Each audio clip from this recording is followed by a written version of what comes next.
നമ്മുടെ മഹല്ലിൽ താമസിക്കുന്ന ഒരാളും ഈ അനീതിയുടെ കാരണമായി രാജ്യത്തെ ഏറ്റവും സുപ്രധാനമായ തെരഞ്ഞെടുപ്പുകളിൽ സമ്മതിദാനാവകാശം വിനിയോഗിക്കാനുള്ള ഒരു രാജ്യത്തൊരു പൗരന് കിട്ടുന്ന ഏറ്റവും വലിയ അവകാശങ്ങളിൽ ഒന്നല്ലേ, അതിൽ നിന്ന് പുറത്തേക്ക് പോകുന്ന ഒരു സാഹചര്യം ഉണ്ടാവരുത്. അതിനുവേണ്ടി നാട്ടിലെ യുവജന സംഘടനകൾ മുന്നിട്ടിറങ്ങണം. യുവാക്കൾ മാത്രമല്ല, കാരണവന്മാർ മുന്നിട്ടിറങ്ങണം. നമ്മൾ 10 ആള് കൂടി നിൽക്കുന്നിടത്ത് ചർച്ച ചെയ്യണം. നിങ്ങളുടെ പേര് ലിസ്റ്റിലുണ്ടോ? നിങ്ങളുടെ അയലത്തുകാരന്റെ പേര് ലിസ്റ്റിലുണ്ടോ? മഹല്ലംഗങ്ങൾ മുഴുവനും അതിലുണ്ട് എന്നുറപ്പാക്കാൻ മഹല്ല് കമ്മിറ്റികൾ മുന്നോട്ട് വരണം. അതിനാവശ്യമായ ഹെൽപ്പ് ഡെസ്കുകൾ നമുക്ക് തുറന്നു വെക്കണം. പ്രിയപ്പെട്ട സഹോദരങ്ങളെ, വളരെ നിഗൂഢമായി നടപ്പാക്കുന്ന ഇത്തരം പദ്ധതികൾ, ആ പദ്ധതികൾ ലക്ഷ്യം വെക്കുന്നത് ആരെയാണ് എന്ന് കൃത്യമായി നമുക്കറിയാം.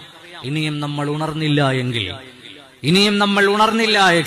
ഇത്തരം കാര്യങ്ങളോട് പ്രതികരിക്കുന്നതിൽ നമുക്ക് ബോധമുണ്ടായില്ല എങ്കിൽ നമ്മുടെ അവകാശങ്ങൾ ധ്വംസിക്കപ്പെടുമെന്ന വിചാരവും ചിന്തയും നമുക്കുണ്ടാകണം.